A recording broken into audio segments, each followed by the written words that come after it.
बिस्मिल्लाहिर्रहमानिर्रहीम इय्याका नअबुदु व इय्याका नस्तईन। अस्सलामु अलैकुम। नाज़रीन, आप जानते हैं कि हमारा हेल्थ स्पेशल प्रोग्राम जो है, इसको हम जब भी करते हैं तो हमारी कोशिश ये होती है कि हम वो इश्यूज़ जो करंट इश्यूज़ होते हैं, जो लोग हमारे क्लिनिकल ट्रायल में आके हमसे जानने की कोशिश करते हैं, तो हमारी कोशिश होती है कि हम उसी को अपना टॉपिक बनाएं, उसी को अपना उन्वान बनाएं और उसी के ऊपर जो है वो गुफ्तगू करें। और इस गुफ्तगू में हमारी कोशिश होती है कि आप लोगों के जहनों में उठने वाले कई सवालात की हम अक्कासी भी करते हैं, और कुछ ऐसे सवालात भी होते हैं जो आप पूछना चाह रहे होते हैं और पूछ नहीं पा रहे होते, तो हम कोशिश करते हैं कि वो सवाल हम अपने एक्सपर्ट के सामने रखें और बेस्ड ऑन साइंस गुफ्तगू करें और आप लोगों की ज़िंदगी में आसानियाँ पैदा करने की भरपूर कोशिश करें। यही हमारे प्रोग्राम का विज़न है, यही हमारे प्रोग्राम का मकसद है, हमारा पर्पस भी यही है कि आप लोगों को वेल अवेयर करना, वेल एजुकेट करना और नॉलेज ऐसा डिलीवर करना कि जो बेस्ड ऑन साइंस हो और ऑथेंटिक गुफ्तगू करें। आज जिस टॉपिक के ऊपर हम बात करेंगे, ये टॉपिक होगा कि क्रोनिक डिजीज़ जितनी भी होती हैं, ऐसी बीमारियां जो मौरूसी बीमारियां हैं या पुरानी बीमारियां हैं या लॉन्ग टर्म चलने वाली बीमारियां हैं, उनके साथ आपको जो डिप्रेशन होता है, एंजाइटी होती है या आपकी जहनी मसाइल होते हैं या जहनी कैफियत बदलती है, आपके ऊपर एक बोझ बनता है और आप मायूस हो जाते हैं। इस मायूसी को ख़त्म कैसे करेंगे, इस डिप्रेशन को किस तरह मैनेज कर सकते हैं, और कौन कौन सी ऐसी बीमारियां होती हैं जिसकी वजह से इंसान जो है वो एक ख़तरनाक डिप्रेशन में जाता है। जैसे कि हम देख रहे हैं आजकल मोटापा, ये भी डिप्रेशन कॉज करता है, और इसके साथ pre diabetic, diabetic, heart disease, CKD, CLD, फिर हम देखते हैं लिवर के मरीज़, गुर्दों के मरीज़, ब्लड प्रेशर के मरीज़, दिल के मरीज़, इवन के कैंसर के मरीज़। ये जैसे ही इन बीमारियों का नाम सुनते हैं तो उनको ये होता है कि ये लॉन्ग टर्म चलने वाली हैं, फॉर लाइफ बीमारियां हैं। तो अब हम इसको कैसे लेके चलेंगे, तो इसमें वो मायूसी का शिकार होते हैं, अपने जहन पर दबाव डालते हैं, उससे मज़ीद बीमारी डेवलप होती है। और इन सारी चीज़ों को कैसे मैनेज किया जा सकता है, इन पर गुफ्तगू करने के लिए मैंने आज अपने स्टूडियो में जिस most popular, most famous, most experience और मोस्ट यंगेस्ट शख्सियत को दावत दे रखी है। किसी तारफ़ की मोहताज नहीं है, मेरे साथ स्टूडियो में तशरीफ़ रखती हैं फ़तिहा अशरफ, जो कि क्लिनिकल साइकोलॉजिस्ट हैं। हम उनको अपने स्टूडियो में वेलकम करते हैं। Fatiha, welcome to the show. Thank you so much for inviting me. First of all तो थैंक यू सो मच, जब भी हमने आपको शॉर्ट नोटिस के ऊपर भी कहा तो आपने हमें फौरी टाइम दिया। आज जैसा कि मैंने टॉपिक के ऊपर बात की, एक तो हम आपकी थोड़ी सी लाइफ जर्नी के बारे में जानने की कोशिश करेंगे कि we would like to know about your personality, your educational journey, और बाकी चीज़ें जो हैं वो हमारे ऑडियंस को ज़रा बताइएगा। बेसिकली अगर मैं बात करूं क्लिनिकल साइकोलॉजी की और स्पीच थेरेपी की, तो ये मेरा अपना इंटरेस्ट था। मुझे हमेशा से यही कोशिश थी कि मैं ऐसी फील्ड का इंतखाब करूं जिसमें लोगों के लिए आसानियां हो, कि हम पॉजिटिव कंट्रीब्यूट जो है वो सोसाइटी में कर सकें, क्योंकि इंसान का मकसद ही यही है। इबादत के लिए तो फरिश्ते बहुत थे, इंसानों का मकसद क्या, दूसरों के लिए आसानियाँ पैदा करना। और ये मेरी फील्ड भी ऐसी है कि हम कहीं ना कहीं दूसरों के लिए आसानियाँ करते हैं, उनके दुख सुनते हैं, उनको ज़िंदगी की तरफ जो है दोबारा वापस लेके आते हैं। इसीलिए मेरा प्रोफेशनल ही मेरा पैशन है। ठीक हो गया। तो क्लिनिकल साइकोलॉजिस्ट बनने का शौक था, या आपने, एक होता है ना कि मेरा शौक तो नहीं था, बस अचानक से मैं इस फील्ड में आया? नहीं, मेरा शौक था। पहले मेरा था कि स्टार्टिंग में जब मैं इंटर में थी तो मैंने कहा कि अच्छा बैंकिंग की फील्ड की तरफ चलती हूँ, कि लाइक आई कॉमर्स वगैरह सेलेक्ट करती हूँ। तो लेकिन उसके बाद फिर मैंने कहा मेरे फादर का शौक था कि ये जो है वो किसी मेडिकल की फ़ील्ड को चूज़ करे। तो फिर मेडिकल की फ़ील्ड के लिए मैंने फिर साइकोलॉजी का किया। उसके बाद फर्दर जो है मैंने जब इंटर्नशिप्स वगैरह की तो मुझे लगा कि मैं बच्चों के साथ काम करके ज़्यादा कंफर्टेबल फील कर रही हूँ, उनके साथ मेरी रैपो ज़्यादा अच्छी बिल्ड हो रही है। तो इसीलिए फिर मैंने स्पीच थेरेपी का इंतखाब किया और MS जो है वो स्पीच एंड लैंग्वेज पैथोलॉजी में किया। ठीक है, यानी क्लिनिकल साइकोलॉजिस्ट और स्पीच थेरापिस्ट, स्पीच थेरेपिस्ट, ये दोनों इकट्ठा आप लेके चलते? जी जी जी। ठीक हो गया। अच्छा, अगर हम बात स्पीच थेरापी की करें तो इसका क्राइटेरिया क्या होता है, यानी कौन कौन सी ऐसी डिजीज़, बीमारियां या कोई ऐसा जो आपकी चीज़ें होती हैं जो इसमें आती हैं? अगर स्पीच थेरेपी की बात करें तो इसमें ज़्यादातर वो चीज़ें आ जाती हैं जैसे कि बच्चों के रिलेटेड डिसऑर्डर, ऑटिज़म, ADHD और डिले स्पीच, ये सारे जो है वो इसमें स्पीच थेरेपी में आ जाते हैं। फिर पैरालाइज पेशेंट्स को होते हैं, अक्सर फालिज के पेशेंट होते हैं, उनकी स्पीच थेरेपी की जाती है कि वो बेहतर बात नहीं करते, हकलाहट, तोतलापन, ये जितने भी डिसऑर्डर हैं ये सारे स्पीच में आ जाते हैं। ठीक है। अच्छा, जैसे आपने बात की ADHD, ये क्या बीमारी है? एक आम आदमी इसको समझे तो कैसे समझे? अगर ADHD की बात करें तो ADHD आता है like attention deficit hyper active disorder. इसमें जो बच्चा है वो 3 साल में ये डायग्नोज होता है ADHD। और इसमें बच्चा जो है वो सोशल नहीं होता, कम्युनिकेशन स्किल्स उसकी बिल्कुल नहीं होती, और अपने जो है उसका आई कॉन्टैक्ट नहीं कर पाता, काफ़ी हाइपर होता है, एक जगह पे सिटिंग प्लान नहीं उसका बना होता, एक जगह पर टिक कर नहीं बैठता। अगर आपका बच्चा जो है वो 3 साल का है और बिल्कुल भी कम्युनिकेशन नहीं करता और उसका सोशल स्किल्स नहीं है, तो इट्स मीन उसका फिर प्रॉपर असेसमेंट के बाद पता लगता है कि वो ADHD है। क्योंकि अक्सर बच्चे जो है वो बातचीत नहीं करते हैं तो डिले स्पीच में होते हैं। हर डिले स्पीच का बच्चा ऑटिज्म में नहीं होता, लेकिन हर ऑटिज्म का बच्चा डिले स्पीच में लाजमी होता है। ठीक हो गया। आपकी नज़र में एक बच्चे का जो बोलने का अमल है वो एज के किस हिस्से से शुरू हो जाना चाहिए? अगर बच्चे का बोलने का अमल जो है वो 2 साल, अगर आपका बच्चा 2 साल का हो गया है लेकिन एक सिंगल वर्ड भी नहीं बोल रहा तो इंतज़ार मत कीजिए, बल्कि उसको एक प्रोफेशनल हेल्प की ज़रूरत है। उसको जो है एक स्पीच थेरेपिस्ट या चाइल्ड साइकोलॉजिस्ट के पास लाजमी लेकर जाए ताकि उसकी थेरेपी जो है वक्त पर हो सके। पहले ज़माना था कि लोग इंतज़ार कर लेते थे कि 4 साल का बोल पड़ेगा, 5 साल का। अब वैसा इन्वायरमेंट नहीं है। अगर बच्चा 2 साल का है तो उसको जो है बाकायदा एक थेरेपिस्ट की ज़रूरत है, उसकी स्पीच पर प्रॉपर वर्किंग हो। ठीक है। कुछ बच्चे हमने ऐसा देखा है कि वो बोलना तो जल्दी शुरू कर देते हैं लेकिन उसकी जुबान के अंदर एक तोतलापन हमेशा रहता है। ये तोतलापन भी कोई बीमारी है? तोतलेपन में अक्सर ये आ जाता है कि अल्फाज ठीक नहीं होते। अब अल्फाज जो हैं वो बच्चा गलत बोलता है, कुछ के जो है वर्ड्स गलत होते हैं और कुछ का जो है पूरे सेंटेंस ही गलत होते हैं। तोतलेपन में बच्चों के साउंड पे काम किया जाता है कि साउंड जो है बेहतर अंदाज में वो निकाल सकें। अक्सर देखा जाता है कि बच्चे जो है पे के साउंड, पंखे को फंका और टमाटर को इस तरह कोई गलत साउंड प्रोनाउंस करते हैं, तो वो चीज़ पे काम करते हैं कि उनके साउंड को जो है वो ठीक करते हैं। इसमें जो है 1 बाय 1 काम किया जाता है कि सबसे पहले अलीफ का साउंड लिया जाता है कि बच्चे जो है वो अलीफ के साउंड पे काम करे, फिर बे का लिया जाता है, फिर पे का, कि मतलब 1 बाय 1 साउंड जो है वो चूज़ किया जाता है, फिर उस पर जो है बच्चे की थेरेपी करवाई जाती है। और ये भी जो है वेरी करता है, अगर बच्चा जो है डिले स्पीच में है या ऑटिज्म में है फिर उसमें तोतलेपन के चांसेस भी आते हैं। इसलिए यही कहा जाता है हिस्ट्री के दौरान कि अगर आपके बच्चे में ऑटिज्म के या इस तरह के चांसेस हैं तो बच्चे में कहीं ना कहीं इन फ्यूचर जाके तोतलापन भी आता है। ठीक हो गया। अच्छा, एक आम जो फीमेल्स हैं या मेल है वो अगर ये समझे कि एक स्पीच थेरापिस्ट जो है वो किस तरह बच्चे की जो डिले स्पीच है उसको ठीक कर सकती है, तो वो उसमें कैसे उस पर काम किया जाता है? सब अगर घर पे हम बात करें कि किस तरह थेरेपी देनी है तो सबसे पहले एक मदर ही जो है वो एक बेस्ट थेरेपिस्ट होती है। इसमें सबसे पहले मदर का ये रोल है कि वो बच्चे का जो है स्क्रीन टाइम ख़त्म कर दे। स्क्रीन टाइम जितना ज़्यादा होता है बच्चों में ऑटिज़म के चांसेस उतने ही ज़्यादा होते हैं, इसीलिए बच्चों का स्क्रीन टाइम जो है वो बिल्कुल माइनस कर दे, बच्चों के साथ खुद एंगेज हो। मदर कहती है मैं फ्री होकर बच्चों को टाइम दूंगी, बच्चे कभी भी आपका फ्री टाइम नहीं मांगते, वो हमेशा आपके साथ बिजी रहना चाहते हैं। बच्चों को अपने साथ एंगेज रखें ताकि वो आपके साथ ज़्यादा से ज़्यादा बिजी एक्टिविटी में एंगेज रहें। इसके अलावा जो है बच्चे की डेली एक्टिविटी पे काम करें, उसे घर की बाकी चीज़ों के बारे में बताएं। अगर बच्चे का स्क्रीन टाइम बहुत ज़्यादा है तब भी बच्चा जो है वो डिले स्पीच में है, उसके इर्द गिर्द जो है वो क्या दुनिया चल रही है क्या है उसको नहीं पता, उसके इर्द गिर्द वही फैंटेसी दुनिया है कि ये चीज़ें क्या है वो क्या है। इसीलिए उसे इन दुनिया पे वापस लाने के लिए उसकी थेरेपी करना ज़रूरी है। उसकी स्पीच थेरेपी के लिए यही ज़रूरी है कि मदर उसको अपने साथ एंगेज रखे।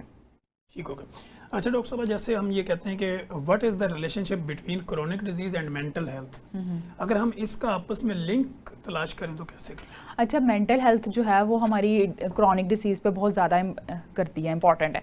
अब जितने भी मेंटल हेल्थ इश्यूज़ हैं वो बहुत ज़्यादा इंपॉर्टेंट है। अब फिज़िकली तौर पे अगर कोई पर्सन ठीक है तो मेंटली तौर पर भी वो ठीक है। अब फिज़िकली तौर पर कुछ सिम्टम्स जो है ज़्यादा प्रोमिनेंट होते हैं। कुछ लोग कहते हैं मेरे हाथ में दर्द है या ECG वगैरह करवाते हैं, लेकिन बाद में ECG क्या है वो बिल्कुल ठीक आती है। इसका मतलब क्या है, उनको फिज़िकली तौर पर कोई भी इशू नहीं है। उनको किस चीज़ का इशू है? डिप्रेशन का, मेंटल हेल्थ का। लोग जो है वो मेंटल हेल्थ की तरफ आते ही नहीं है, जिसकी वजह से वो किस तरफ चली जाती हैं? क्रॉनिक डिसीज़ की तरफ चली जाती हैं।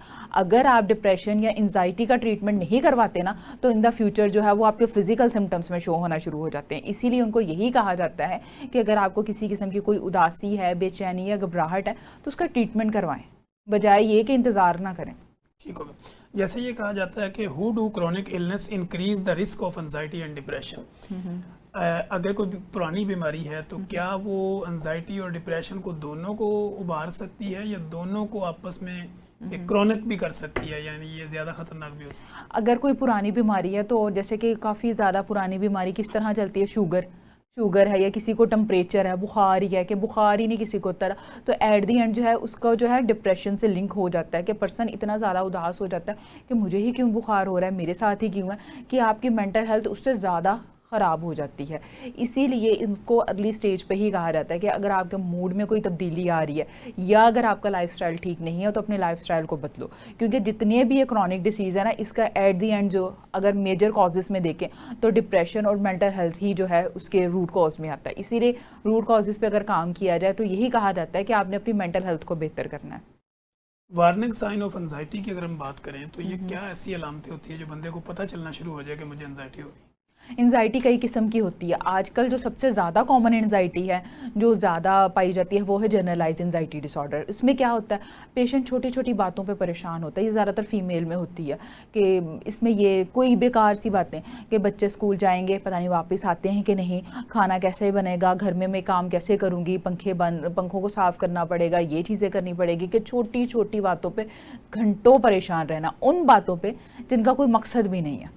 ये जो है एंजाइटी के मतलब जनरलाइज एंजाइटी है। इसकी वजह से क्या होता है, इंसान अपने दिन भर की जो है वो ओवर थिंकिंग में अपने आप को थका देता है। जब वो ओवर थिंकिंग में उसका दिमाग थक जाता है तो बाकी कामों के लिए उसके पास जो है वो उतनी एफर्ट नहीं होती, और क्या होता है एट द एंड जो है उसको डिप्रेशन, एंजाइटी और बाद में उसकी फिजिकल हेल्थ ख़राब होना शुरू हो जाती है। उसको प्री डायबिटिक जो है वो डायग्नोज होता है, उसका मैदा ख़राब होता है। बहुत से आते हैं पेशेंट्स, वो ये कहते हैं मैदे का मसला है। इसका मतलब ये है कि उन्होंने पिछले 6 मंथ से काफ़ी ज़्यादा स्ट्रेस लिया, और सोचा ही मैदे गए। हाँ, और काफ़ी ज़्यादा स्ट्रेस लिया जिसकी वजह से उनका जो मैदा है वो अपसेट हो गया। मैदा अपसेट होने की 2 ही वजह, या तो आप बाहर का खाना खा रहे हो या तो आपको एंजाइटी है। इन दोनों में से एक चीज़ हो सकती है, बाकी उसके अलावा कुछ भी नहीं है। अच्छा, साइकोलॉजिकल जो स्ट्रेस होता है इसका हमारे इम्यून सिस्टम के ऊपर भी कोई फ़र्क पड़ता है? बिल्कुल पड़ता है। हमारे इम्यून सिस्टम को बिल्कुल तबाह कर देता है। हमारा इम्यून सिस्टम वीक हो जाता है। अगर आप लॉन्ग टाइम से कोई स्ट्रेस ले रहे हो, कोई साइकोलॉजिकल इशू चल रहा है, तो आपका इम्यून सिस्टम जो है वो आहिस्ता आहिस्ता वीक होना शुरू हो जाता है। आपको पता है जब हम किसी स्ट्रेसफुल पीरियड में होते हैं तो हमारी ब्रीथिंग पावर जो है वो स्लो हो जाती है ऑटोमेटिकली। तो जब वो स्लो हो जाती है तो दिमाग को सिग्नल भी लेट जाते हैं। अक्सर आपने देखा होगा कि एक पर्सन है, वो बाहर ठीक गया लेकिन अचानक से उसको हार्ट अटैक आ गया। तो वो अचानक से नहीं आया, मतलब वो काफ़ी टाइम से स्ट्रेस में रहा है, जिसकी वजह से उसकी जो है ब्रेन में वो ब्लड की क्लॉटेज या कुछ तरह हुआ जिसकी वजह से उसको अचानक से हार्ट अटैक आ गया। इसीलिए यही कहा जाता है कि अगर आपको कोई ना किसी भी किस्म का कोई मसला है, कुछ भी है, तो उसको जो है वो आपने सीरियस लेना है। ठीक होगा। अचानक से मरीज़ हमारे पास आते हैं और अचानक से जो है वो उनको शुगर या ब्लड प्रेशर डायग्नोज हो जाता है। इस अचानक वाली बीमारी का जो डिप्रेशन होता है उसको कम कैसे किया जाए? अचानक से तो कुछ भी नहीं होता। अब जैसे कि पेशेंट आते हैं, उनसे पूछा जाए आपको क्या है, कब से है, तो वो यही कहेंगे पिछले 6 माह से, पिछले 2 साल से। पिछले 2 साल से हैं और आप 2 साल के बाद अब आ रहे हो, ऐसे ही है ना, 2 साल के बाद आपको अब आ रहे हो। लोग जो हैं वो यहाँ पे कॉन्सेप्ट ही नहीं है कि हर 6 माह बाद टेस्ट करवाया जाए। कोई भी नहीं करवाता, बेशक कोई कितना भी रिच हो, कोई कितना भी अफोर्डेबल हो, कोई भी अपना इतना नहीं रखता कि हर 3 मंथ्स बाद या 6 मंथ बाद एटलीस्ट टेस्ट करवाया जाए। जब वो डॉक्टर के पास जाते हैं विजिट करने के लिए तो डॉक्टर उनको कोई टेस्ट वगैरह लिख के देते हैं, फिर जी उनको प्री डायबिटिक निकल आई है 3 मंथ्स के टेस्ट में, या उनका जो है इस तरह के कोई इश्यूज़ हैं कोलेस्ट्रॉल वगैरह के। क्यों? क्योंकि उनको पहले ही था। लेकिन जब वो डॉक्टर से विजिट करते हैं फिर उनको पता लगता है उनको तो ये डिसीज़ थी। यहाँ पे बाकायदा एक सिस्टम होना चाहिए कि एवरी पर्सन, बेशक वो ठीक है, बेशक उसको कोई बीमारी है, 6 मंथ के बाद लाजमी टेस्ट करवाए जाए ताकि उसको पता लगे उसकी फ़िज़िकल हेल्थ कैसी है। और फिर जहाँ हम अपनी फ़िज़िकल हेल्थ का इतना ख्याल रखते हैं वहाँ हमारी मेंटल हेल्थ उससे भी ज़्यादा इंपॉर्टेंट है। अब किसी पर्सन को फ़ौरन पता लग गया कि भाई उसको तो दिल का मसला है, स्टंट डलने हैं, तो एकदम से क्या होता है, वो पैनिक सिचुएशन में चला जाता है कि क्या होगा। फिर उसको डॉक्टर इसीलिए रिलैक्स करते हैं कि कुछ उसी वक्त कोई मेडिसिन वगैरह दे के रिलैक्सेशंस की, कि ताकि इसका माइंड जो है वो रिलैक्स रहे, ये जो है थोड़ा पीसफुल इन्वायरमेंट में जाए ताकि इसका नेक्स्ट प्रोसेस स्टार्ट किया जाए। ठीक हो गया। अच्छा डॉक्टर साहब, दूसरा हम ये देखते हैं कि ज़हनी दबाव और तनाव, इसकी वजह से लोगों के अंदर गुस्से का बहुत ज़्यादा आना, ये एक नेचुरल सा अमल है। गुस्से पर कंट्रोल करने में एक क्लिनिकल साइकोलॉजिस्ट कितना हेल्प आउट कर सकती है? अच्छा, अगर ज़हनी दबाव की वजह से गुस्सा आना वाकई कॉमन है, क्योंकि ज़हनी दबाव, अगर आप सबसे पहले ज़हनी दबाव के रीज़न्स देखते हैं, आजकल जो लोगों को ज़हनी दबाव है वो है उनके माशी हालात। आपको पता है during with the passage of time महंगाई काफ़ी ज़्यादा हो गई है और लोगों से जो है वो अपने माशी हालात को मैनेज करना मुश्किल है, जिसकी वजह से वो क्या है, वो गुस्से में आते हैं। वो कहते हैं कि क्यों ये चीज़ें फुलफिल नहीं हो रही। अब वो गुस्से में आते हैं तो क्या है, उनके फिजिकल हेल्थ के इश्यूज भी ख़राब है, मेंटल हेल्थ तो ऑलरेडी ख़राब है ही है, साथ में उनकी फिजिकल हेल्थ भी ख़राब होती है। इसीलिए उनको यही कहा जाता है कि अगर कोई इस तरह का सडन इशू आ गया तो इसमें सबसे पहले आपने अपना लाइफस्टाइल चेंज करना है। आजकल के लोगों का यही कंसेप्ट है कि मेडिसिन दे दो, लाइफस्टाइल चेंज करना उनको सबसे मुश्किल लगता है कि सुबह दोपहर शाम की कोई खा लें लेकिन लाइफस्टाइल ना चेंज करना पड़े। लाइफस्टाइल में उन्हें ये कहा जाता है कि आपके 24 घंटों को चेंज नहीं करवा रहे, सिर्फ दिन के 1 घंटे को चेंज करवाते हैं। 1 घंटा भी नहीं कर सकते तो आधा घंटा तो अपने लिए निकाल लें, उसी में कोई वर्कआउट कर लें। लेकिन उनको वर्कआउट करना बहुत मुश्किल है। मैडम कोई ताकत की दवाई लिख दें, कोई जहनी सुकून की दवाई लिख दें, दवाइयों में तो वक्ती सुकून है, दवाइयों का असर ख़त्म होगा तो आप तो वहीं के वहीं हैं। असल सुकून किसमें है? आपकी एक्टिविटी में। जब तक आप वर्कआउट या बाकी एक्टिविटी नहीं करोगे आप कैसे बेहतर होगे? यही चीज़ मैं लोगों को बताती हूँ कि आपने करना है तो अपने लाइफस्टाइल पे काम करना है। अदरवाइज आप जो मर्जी कर लें, आप मेडिसिन ले लें, कुछ भी कर लें, अगर आप अपने लाइफस्टाइल को चेंज नहीं करेंगे आप अपने एंगर इश्यूज़ को ठीक नहीं कर पाएंगे। ठीक होगा। अच्छा, यहाँ पे हमने देखा है कि लोगों को ना स्किन से रेलिवेंट बेशुमार इश्यूज हैं। जब भी उनके कलर कम्प्लेक्शन होता है या इसके अलावा कोई डार्क सर्कल बनते हैं या स्किन डैमेज होना शुरू होती है या उनको लगता है कि शायद कोई एजिंग के साइन आना शुरू हो गए, इस तरह का जो डिप्रेशन होता है उसको मैनेज करने का आसान हल क्या होता है? अच्छा, स्किन के रिलेटेड बताया जाए तो काफ़ी ज़्यादा कॉमन है। स्किन का क्यों कहा जाता है? क्योंकि हमारे यहाँ पे पाकिस्तान में या एशियंस में कॉन्सेप्ट है कि चिट्टा रंग ही खूबसूरती की अलामत है और अच्छा कॉम्प्लेक्शन होना चाहिए, यही चीज़ होनी चाहिए। तो अक्सर आती हैं पेशेंट्स, वो भी कहती हैं कि लाखों रुपया लगा दिया लेकिन कोई इफेक्टिव रिजल्ट नहीं है। उसके पीछे एक वजह क्या थी? उसके पीछे अगर हम रूट कॉज में जाए तो उसके पीछे वजह यही थी कि उन्होंने अपना लाइफस्टाइल नहीं बदला। उन्होंने लाखों रुपया तो लगाया लेकिन उन्होंने अपनी नींद को पूरा नहीं किया। उन्होंने लाखों रुपया तो लगाया लेकिन उन्होंने प्रॉपर डाइट नहीं ली। आप भर भर के जब कोल्ड ड्रिंक्स के ग्लास पी रहे हो, समझ रहे हैं ना, आप कोल्ड ड्रिंक के ग्लास पी रहे हो, अच्छी डाइट नहीं ले रहे, फ्रूट्स वगैरह नहीं ले रहे, तो आप अपनी स्किन को कैसे बेहतर कर पाओगे? अगर आप अपनी कोई भी चीज़ को बेहतर करना चाहते हो तो सबसे पहले अपना लाइफस्टाइल चेंज करो। अब लोगों का यही इशू है कि लोग बातें करते हैं, हम कहीं जाते हैं तो सबसे पहले पूछते तुम्हारे चेहरे पे एक्ने क्यों हो गई, ऐसे ही है ना, और तुम्हारे डार्क सर्कल क्यों बढ़ गए, तुम स्मार्ट क्यों हो गई हो, तुम मोटी क्यों हो गई हो, कि ये तो लोगों के कॉन्सेप्ट हैं। इसीलिए लोगों को भी मैं अक्सर ये वीडियोस बनाती रहती हूँ, उन्हें यही कहती हूँ कि दूसरों को अपनी ज़िंदगी जीने दें। ज़िंदगी बहुत खूबसूरत है लेकिन अगर अपनी अपनी जी जाए, दूसरों के मामले में इंटरफेयर मत करें खुदा के लिए, क्योंकि ये किसी के अपने हाथ में नहीं है। अगर किसी का रंग काला है तो उसकी अपनी मर्जी नहीं है, अगर किसी का कद छोटा है तो उसकी अपनी मर्जी नहीं है। उन चीज़ों पे जिन पे हमारा इख्तियार नहीं है उस पर किसी को जो है वो नहीं करना चाहिए। ठीक होगा जी। नाजरीन कहीं मत जाइएगा, हमारे साथ रहिएगा। यहीं पे वक्त हुआ एक ब्रेक का। ब्रेक के बाद जब हम आएंगे तो फतिहा अशरफ हमारे साथ मौजूद होंगी और मज़े की गुफ्तगू बेस्ड ऑन साइंस गुफ्तगू जारी रखेंगे। वेलकम बैक नाजरीन, आप देख रहे हैं हेल्थ स्पेशल प्रोग्राम और मेरे साथ मौजूद हैं फतिहा अशरफ जो कि कंसल्टेंट क्लिनिकल साइकोलॉजिस्ट हैं और बड़ी एक्सपर्ट हैं और बड़ी महारत रखती हैं और लोगों को अपना मैसेज डिलीवर करने के ऊपर भी बड़ी एग्जैक्टिव किस्म की महारत रखती हैं। हमारे साथ मौजूद हैं और हम कोशिश कर रहे हैं क्रोनिक डिजीज़ के ऊपर, स्पीच थेरापी के ऊपर। अच्छा फतिहा, जैसे हम बात कर रहे थे कि अपनी ज़िंदगी जिएँ, लोगों की ज़िंदगी में इंटरफेयर ना करें, जिस हाल में भी अल्लाह ने रखा उसी में अपने आप को परफेक्ट रखेंगे तो बिल्कुल। ठीक है। अच्छा, हम एक तो ये हमने बात की क्रोनिक डिजीज़ के ऊपर। यहाँ पे जॉइंट फैमिली सिस्टम के अंदर भी बेशुमार लड़ाइयाँ होती हैं। जॉइंट फैमिली सिस्टम के अंदर कोई औरत अगर अपने आप को वहाँ पे लेके चले तो किस तरह लेके चले कि वो लड़ाइयों से भी बच सके? जॉइंट फैमिली सिस्टम में ज़्यादातर लड़ाइयाँ काफ़ी ज़्यादा मतलब देखा जाता है, कुछ की सास ससुर के साथ होती है, किसी की देवरानी जेठानी के साथ होती है। तो बाकायदा एक ड्रामा भी लास्ट ईयर जो था ना, इस पे बनाया गया था हम टीवी का, तो उसमें भी यही बताया गया था कि जॉइंट फैमिली सिस्टम में रहने के क्या डिसएडवांटेजेस भी दिखाए गए थे, एडवांटेजेस भी बताए गए थे कि फ़ायदे भी हैं और नुकसान भी हैं। देखिए, आप कहीं पर भी रहते हैं, किसी ना किसी चीज़ के फ़ायदे भी होते हैं, नुकसान भी हैं। इसमें यही चीज़ होती है कि आपको बर्दाश्त पैदा करनी पड़ती है। लेकिन अगर हम आज के करंट ज़माने की बात करें, आजकल तो जॉइंट फैमिली सिस्टम वैसे ही ख़त्म हो गया। हस्बैंड और वाइफ अकेले रहते हैं और उन दोनों की आपस में अकेलों की नहीं बन पाती। मैं खुद एक हैरान हूँ, मैंने एक सर्वे देखा कि इस्लामाबाद में लास्ट मंथ में अप्रैल में कि दिल्ली की जो थी वो 300 तलाक जो थी वो रजिस्टर हुई। अब ये रजिस्टर्ड हैं और हमें नहीं पता अनरजिस्टर्ड कितनी है। सिर्फ वहाँ पे क्या एक पढ़ा लिखा तबका रहता है। इस्लामाबाद को हम यही कहते हैं ना कि अच्छे और पढ़े लिखे लोग रहते हैं, अच्छी कम्युनिटी रहती है, कि वहाँ पे ये हाल हो तो बाकी जगह गाँव और बाकी शहरों का क्या हाल होगा। और वहाँ पे है भी क्या, सिर्फ हस्बैंड और वाइफ रहते हैं। अगर उन दोनों के आपस में नहीं बन पा रही तो जॉइंट फैमिली सिस्टम में फिर वहाँ पर तो फिर आप में काफ़ी ज़्यादा बर्दाश्त, तो फिर ही आप वहाँ पे कर सकते हैं सेटल अपने आप को। ठीक होगा। आप क्या समझते हैं कि डिजिटल मीडिया या ये एंड्रॉयड फ़ोन का यूज़ क्या ये भी रिलेशनशिप में ख़राबी का ज़रिया बनता है? यही तो सबसे ज़्यादा ख़राबी का ज़रिया बनता है। मैंने वही कहा कि जहाँ एक चीज़ के फ़ायदे हैं वहाँ उसके बेशुमार नुकसानात भी हैं। डिजिटल मीडिया जो है जहाँ पे लोगों की पॉजिटिव उनकी लाइफ में कंट्रीब्यूट कर रहा है, वहाँ पे जो है वो कहीं ना कहीं नेगेटिव भी आ रहा है। नेगेटिव कैसे आ रहा है, लोग अपनी ज़िंदगी को जो है वो सोशल मीडिया से कंपेरिजन करते हैं, टिकटॉकर से ये सब देखते हैं, उनकी लाइमलाइट, उनकी ग्लैमरस के जी उनकी लाइफ में ये सब कुछ है, हमें भी वैसे ही चाहिए। आपस में कपल्स की नहीं बन पाती, मुझे भी वैसी लड़की चाहिए पतली स्मार्ट सी, और उसने इतना बड़ा बुके दिया मुझे भी चाहिए, कि आपस में क्या कंपैरिजन स्टार्ट हो जाता है। अब जब ये कंपैरिजन स्टार्ट होता है तो घर ख़त्म हो जाता है, आपस में जो है वो नहीं बन पाती, और बात क्या है वहाँ तक ख़त्म हो जाती है। ठीक होगा। बच्चों की परवरिश में सोशल मीडिया कितना रोल प्ले कर सकता है, नेगेटिव या पॉजिटिव?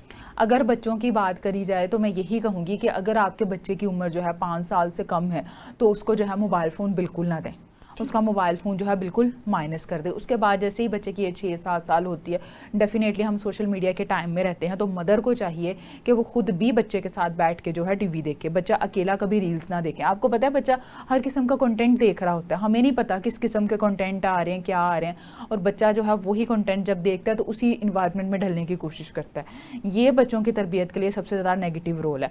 आजकल बच्चे किन चीज़ों का आइडलाइज कर रहे हैं, इन टिकटॉकर्स को। उनको यही लगता है पढ़ाई करके क्या करना है, एक मोबाइल अच्छा हो, बोलना आता हो और व्लॉगिंग स्टार्ट कर लो, पैसे कमाओ। उनके माइंडसेट तो यही बन गए ना। इस माइंडसेट को हम लोगों ने चेंज करना है कि पढ़ाई और क्वालिफिकेशन के बगैर कुछ भी नहीं है। इसीलिए सोशल मीडिया और इन लोगों से दूर रहें ताकि जो है वो बच्चों की आप बेहतर तरबियत कर सकें। ठीक हो गया।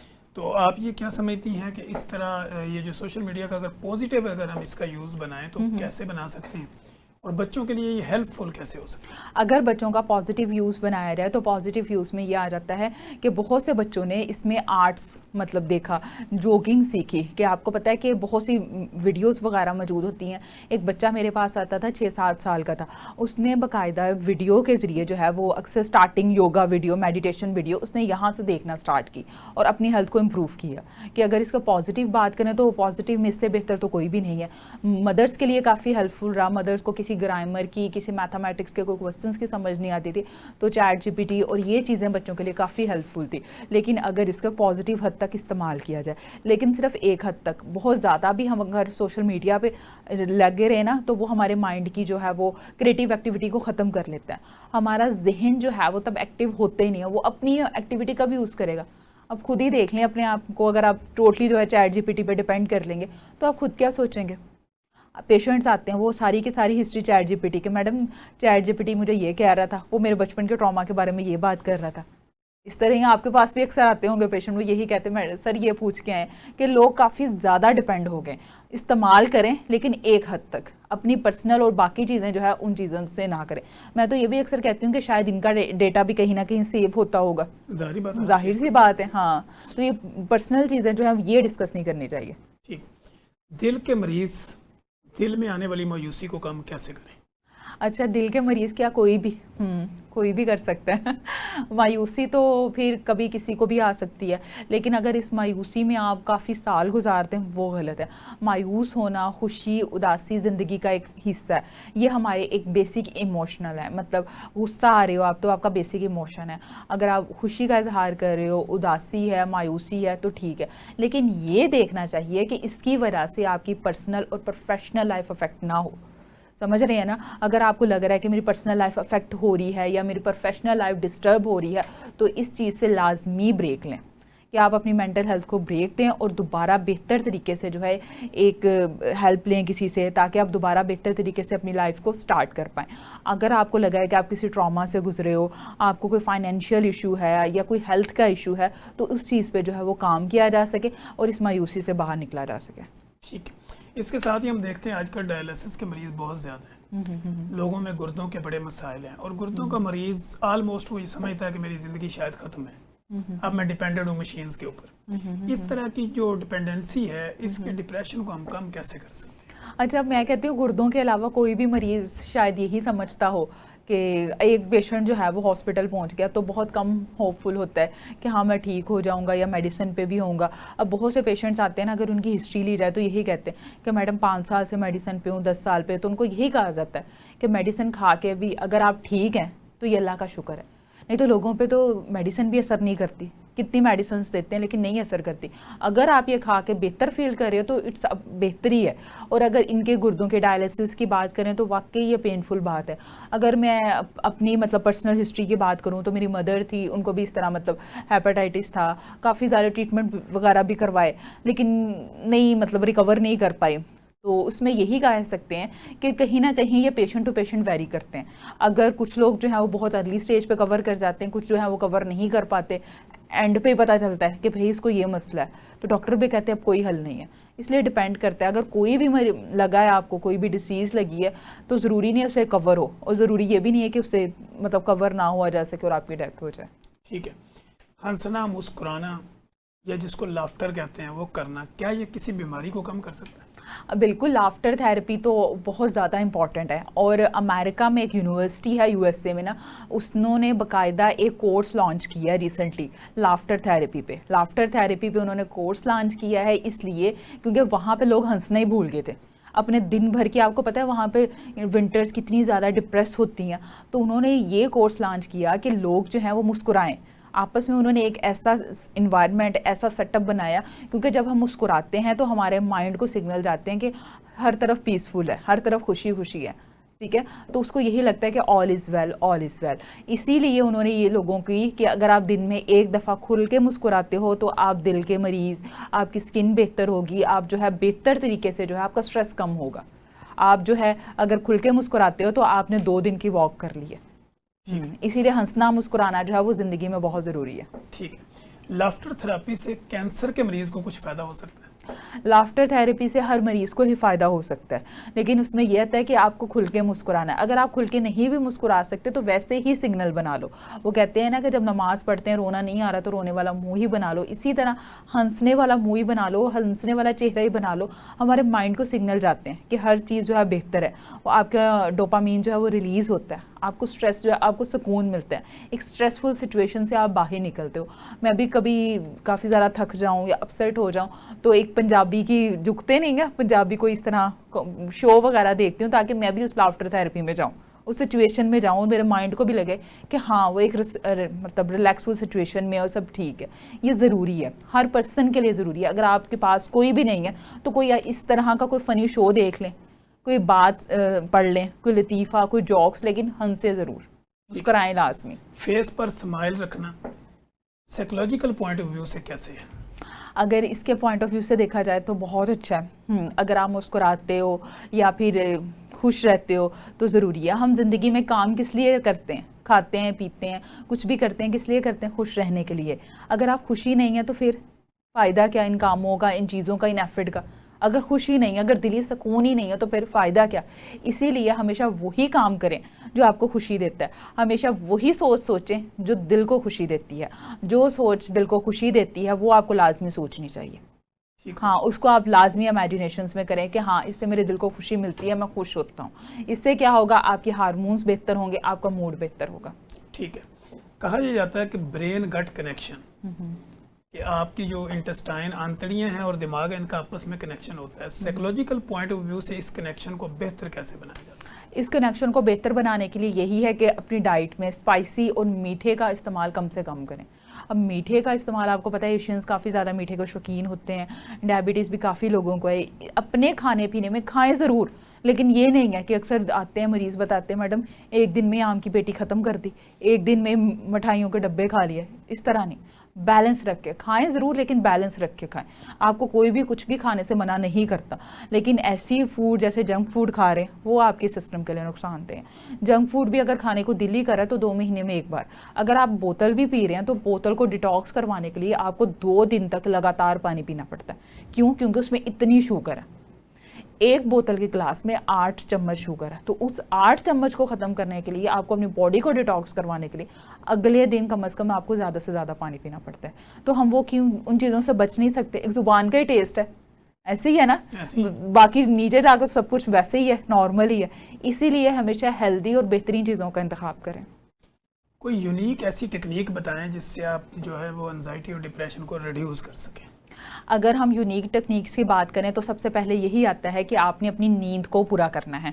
बहुत से मेंटल हेल्थ इश्यूज जो हैं वो नींद ना आने की कमी की वजह से शुरू हो जाते हैं। जो लोग जो हैं रात को 1 बजे 2 बजे तक सोते हैं, वो सोना नहीं है। आपने सोना कब है, सोने की एक जो है बैलेंस रूटीन बनाए कि 10 बजे या 11 बजे तक जो है वो सो जाना है। जितनी आपकी बेहतर नींद होगी उतने ज़्यादा आपके मेंटल हेल्थ इश्यूज कम होंगे, आपकी बॉडी उतनी ही रिलैक्स होती है, उतनी ही पीसफुल में होती है। अपनी नींद को लाजमी पूरा करें और वीक में एटलीस्ट जो है वो 4 दिन वर्कआउट लाजमी करें। 4 दिन नहीं कर सकते 2 दिन कर लें, 2 दिन का भी टाइम नहीं है तो 1 दिन करें, लेकिन वर्कआउट लाजमी करें। इन चीज़ों को आपने छोड़ना नहीं है। मेंटल हेल्थ के बारे में जो मिसकॉन्सेप्शन या मिथ्स हैं लोगों की, वो आपके क्लिनिकल ट्रायल में क्या है? काफ़ी ज़्यादा मिथ्स हैं।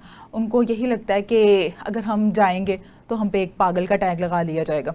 इनसे क्या करवाना है, दम ही करवा लेते हैं, दम दरूद करवा लेते हैं, किसी जिन या भूत का असर है। ये कौन सा कुछ है, इस पे जो है ये तो अल्लाह मखलूक है। इस तरह के काफ़ी ज़्यादा मिथ्स हैं। ये खुदा से बातें करता है, इसको इर्द गिर्द परियाँ नज़र आती हैं। ये पहले भी था लेकिन अब जो है अब भी है कि कहीं ना कहीं ये चीज़ें अब भी एग्जिस्ट करती हैं। फिर उनको ये लगता है कि नहीं, इस पे काला जादू कर दिया है, इस पे हसद कर दी है, इस पे ये जो बातें कर रहा है, जो इसका मैदा कोई चीज़ हजम नहीं कर पा रहा, इस पे ना कोई असरात है। ये काफ़ी ज़्यादा है। फिर लोगों को ये आता है मैडम मेडिसिन भी खाएंगे लेकिन दम भी लाजमी करवाएंगे।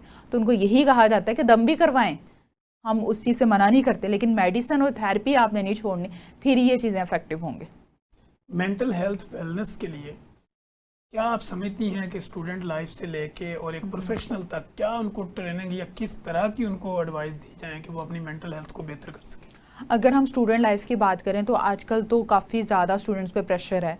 जनजीज़ और जनजल्फा जितने भी हैं ना, तो उन पे अक्सर देखा जाता है पेरेंट्स का भी प्रेशर है। पेरेंट्स का प्रेशर किस तरह आता है, हम लोगों ने अपने बच्चों को कहीं ना कहीं सिर्फ नंबरों की दौड़ के पीछे लगाया। 90% नंबर लाओगे तभी टीचर के फेवरेट हो गए, तभी यूनिवर्सिटी में अच्छे हो गए, तभी हर किसी के फेवरेट हो गए। बच्चों की पर्सनैलिटी पे काम करना तो बिल्कुल ही छोड़ दिया। पर्सनैलिटी पे काम करना किसकी जिम्मेदारी है, टीचर्स की और पेरेंट्स की।